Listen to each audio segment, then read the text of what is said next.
Jerry Springer, the godfather of trash television, has died at age 79. Hi everyone, I'm Jeff, and this will be a fun one. If you're new here, this is Plain English, where we help you upgrade your English with current events and trending topics. Part of learning English is learning about the culture in English-speaking places, and I regret to say a big reflection of American culture was the Jerry Springer Show. Jerry Springer was the king of trash TV, a whole genre that featured ordinary guests and their outrageous problems. For 27 years and almost 5,000 episodes, he presided over raucous battles, expletive-filled tirades, fist fights, food fights, and more. And he did it with a bemused calm, as if he were merely a bystander trying to help. In the second half of today's lesson, I'll show you how to use the English expression, this is perfect, push the boundaries. And we have a quote of the week from Jerry Springer himself. This is lesson 572 of Plain English, so that means our trusty producer, JR, has uploaded the full and complete transcript to plainenglish.com/572. Let's get going.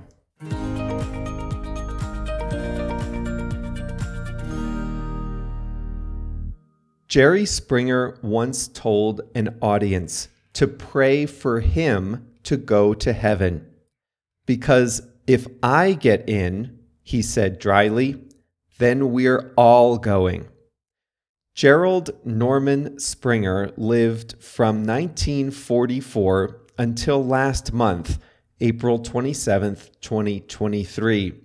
His life coincided with the television age, and his name features high on the list of influential television personalities.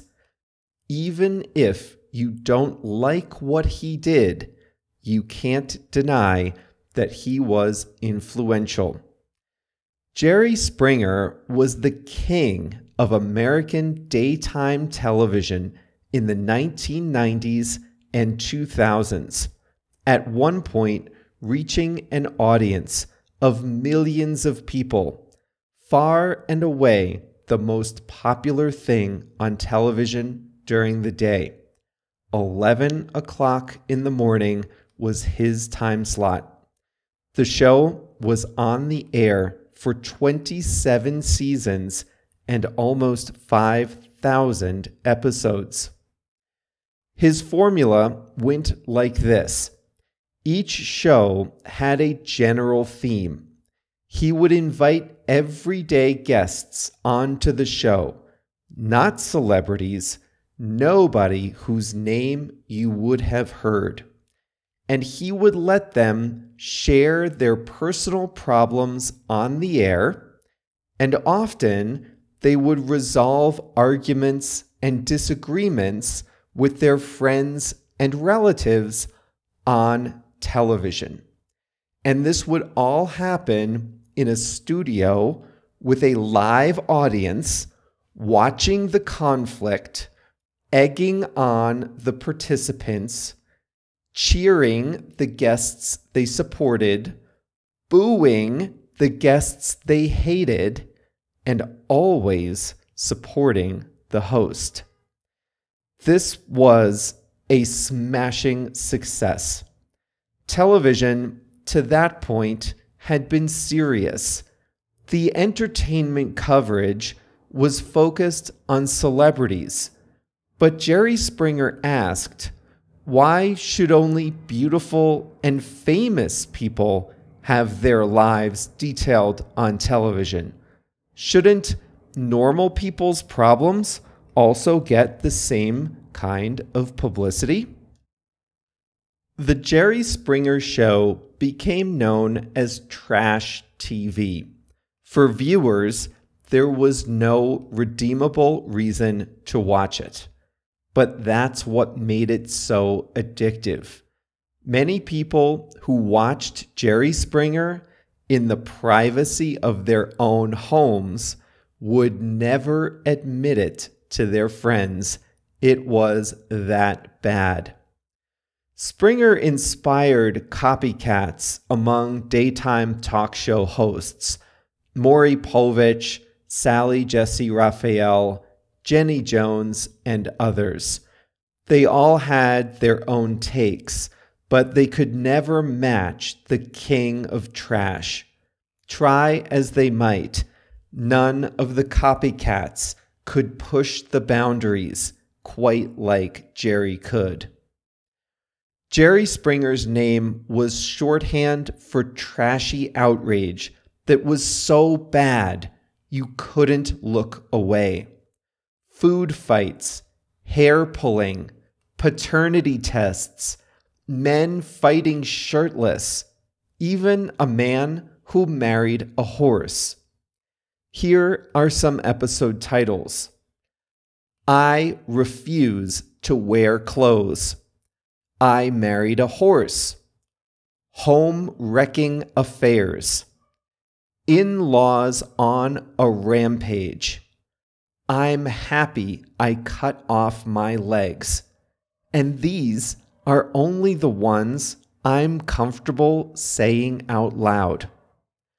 A common theme, one he went back to over and over, was the cheating partner or spouse.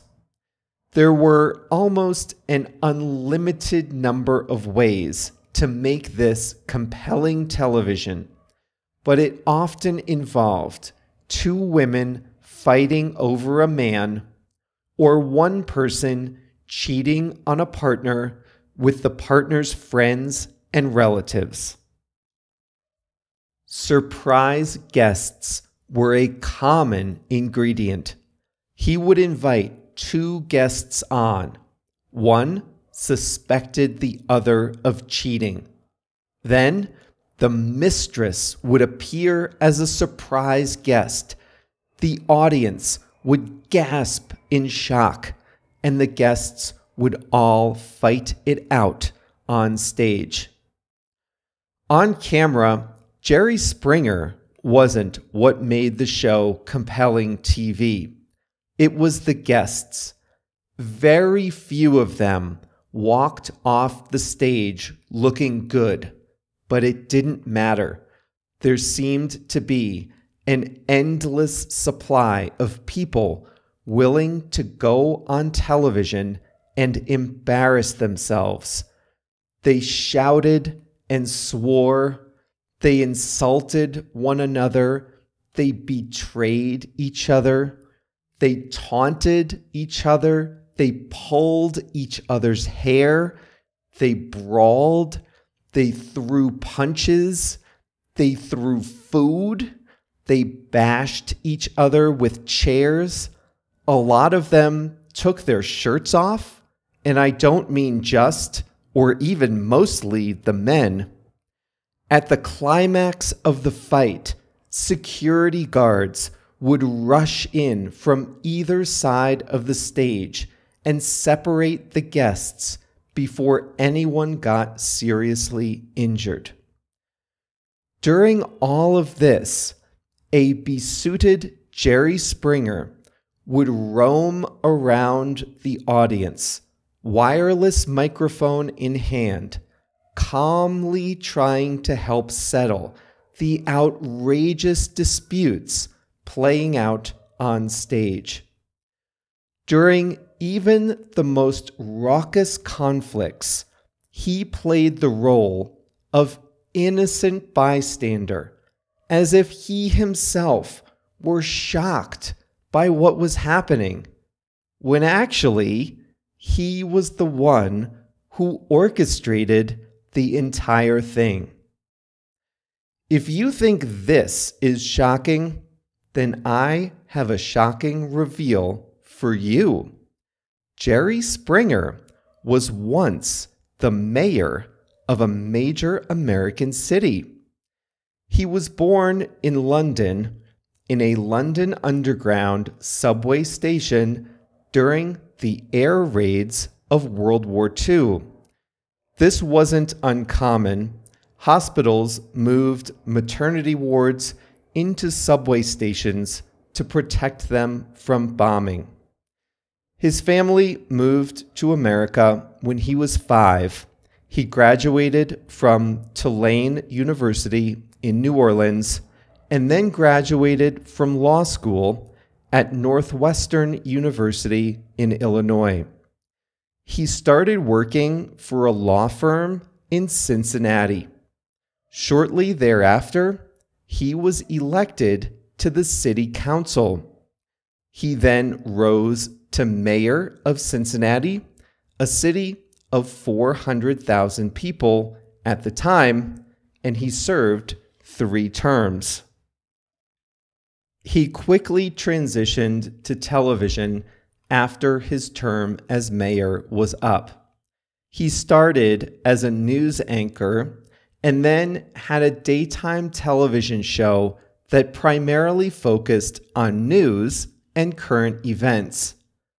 But then he hit on the magic formula of trash, and the Jerry Springer Show became a cultural phenomenon.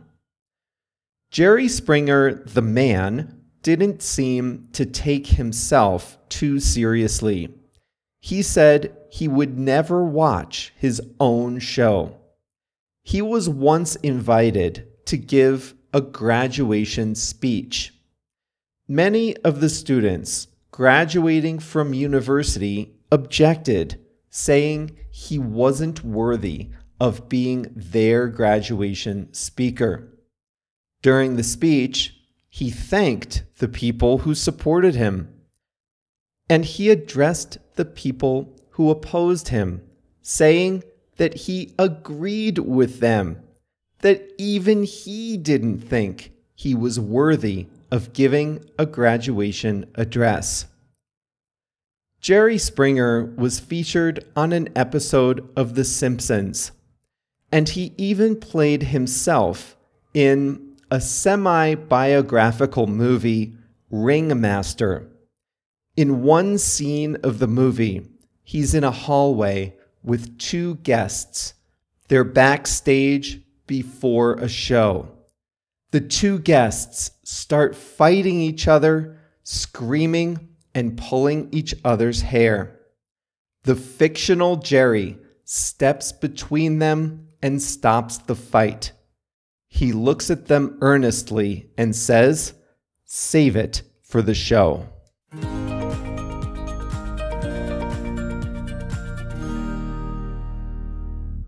I'm just going to say there was a lot I left out of this episode.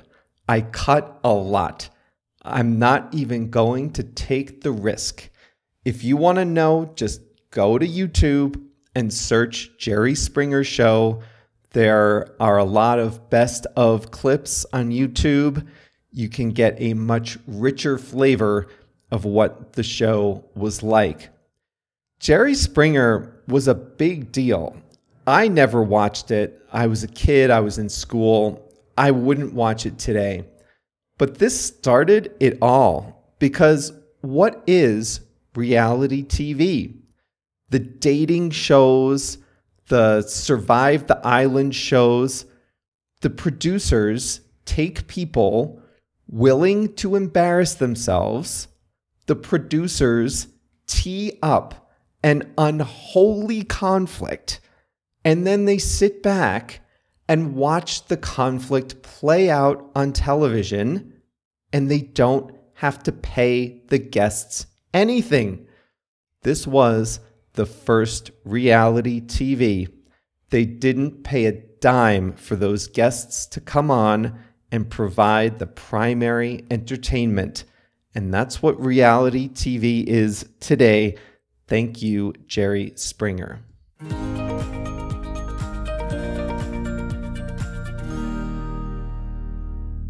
Today, I'm going to show you how to use the English expression push the boundaries. There are a few ways to use this phrase. They all essentially mean this: to act in a way that goes beyond what is established or accepted. In today's lesson, I'm going to focus on pushing the boundaries in social situations. A person who pushes the boundaries acts in a way that's just a little bit outside the accepted norms in a situation. Usually, when someone pushes the boundaries, the person is violating a rule or violating accepted behavior, not by a lot, but it does feel like a violation. Jerry Springer pushed the boundaries of what was acceptable on television. Before Jerry Springer, you would not have seen two women lunge at each other, smack each other, and pull each other's hair while screaming expletives. You just didn't see that. Nothing like that was ever on TV. It wasn't against the law, but there were accepted norms and behaviors, and this was a real violation of that. In another show, Jerry Springer invited a guest who said he had married a horse. That pushed the boundaries. The guest said he had a mature emotional, not physical, emotional connection with the horse, and that he considered himself to be married to the horse. Again, this feels like a violation of what is allowed on TV, what you should see on TV, like a violation of unwritten rules. Donald Trump pushed the boundaries of what was acceptable in a public servant.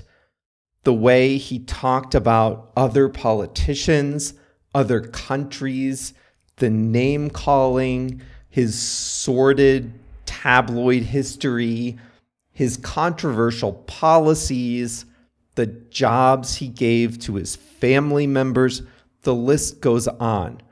Many of his actions may have been illegal, we'll see, but even if they're not illegal, they definitely pushed the boundaries. They broke accepted norms of how a public servant should act. Nick Kyrgios is a tennis player from Australia. He pushes the boundaries of accepted behavior among men's tennis players. He hits trick shots, he swears, he hurls verbal abuse at his family during tennis matches. He speaks disrespectfully during press conferences, things like that. And at Wimbledon, where the tradition and the rule is for players to wear all white, he wore a colorful red shirt during a post-game interview, daring officials to make him change it. People on the road can push boundaries. You see that all the time. People who drive aggressively, they don't let anyone in. They drive on the shoulder. They act in ways that we all know are not acceptable. That's an example of pushing the boundaries. Now, you might remember we talked about push the envelope in lesson 526. These two are very similar.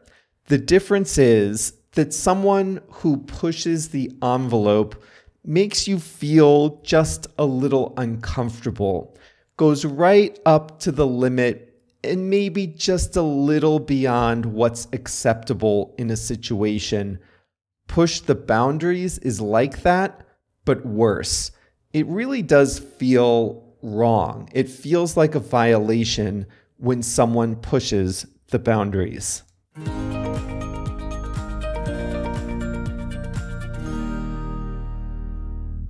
We'll do a quote of the week from Jerry Springer himself. He was often accused of pushing the boundaries, as I said, and some people thought his show was pushing the culture in one direction. The culture was just fine.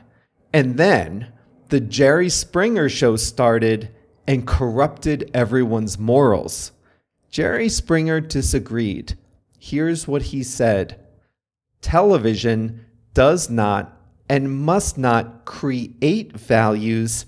It's merely a picture of all that's out there, the good, the bad, and the ugly. Like I said, I was not a fan of his show, but I do agree with this quote. What you see on TV, what you see in the media is not moving the culture, it's reflecting the culture. And that brings us to the end of this most unconventional episode. If you liked this lesson, you might also like lesson 291, which was about Regis Philbin, a daytime talk show host. Not like Jerry Springer. Regis Philbin was kind of a good guy, like a guy you would want in your living room. And lesson 389, which was about Judge Judy. Judge Judy was not as outrageous as Jerry Springer, but they were on TV at around the same time, and they attracted similar audiences and similar types of guests. We'll be back on Thursday with a new Plain English. See you then.